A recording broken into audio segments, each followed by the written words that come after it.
അപ്പോൾ നമസ്കാരം. നമ്മൾ ഒരുപാട് മാധ്യമ പ്രവർത്തനം കണ്ടിരിക്കുന്നു, മാധ്യമ പ്രവർത്തകരെയും കണ്ടിരിക്കുന്നു.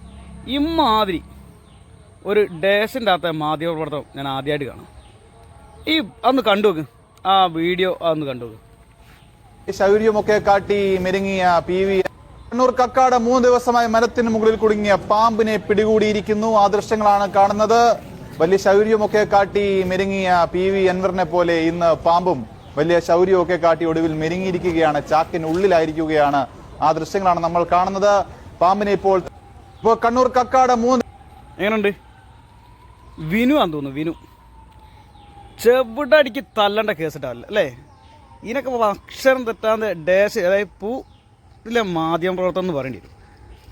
പ്രതിശൂന്യ വാർത്ത എന്നല്ല ഈ പിന്നെ ഹംസരാജ് പറഞ്ഞാൽ പ്രതിശൂന്യ വാർത്തയല്ല, പ്രതിശൂന്യര വാർത്തയാണ്. ഒരുമാതിരി തന്തല്ലാത്ത വാർത്ത. ഇങ്ങനത്തെ ഒരു വാർത്താ അവതാരകരൊക്കെ ശരിക്കും ചാണകവെള്ളം തളിക്കണം. എന്തൊരു മനുഷ്യനല്ലേ അയാൾക്ക്.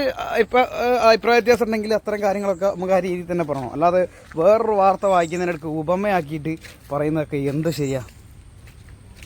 ഏതായാലും ഓടിച്ചിട്ട് തള്ളണമെന്നാണ് ഇത്തരം മാധ്യമപ്രവർത്തകരൊക്കെ ചെയ്യേണ്ടി, വേറൊന്നുമല്ല. ശൗര്യമൊക്കെ കാട്ടി മെരുങ്ങിയ PV കണ്ണൂർ കക്കാട് 3 ദിവസമായി മരത്തിന് മുകളിൽ കുടുങ്ങിയ പാമ്പിനെ പിടികൂടിയിരിക്കുന്നു. ആ ദൃശ്യങ്ങളാണ് കാണുന്നത്.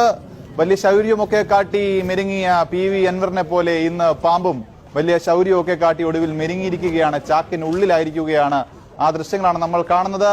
പാമ്പിനെ ഇപ്പോൾ കണ്ണൂർ കക്കാട്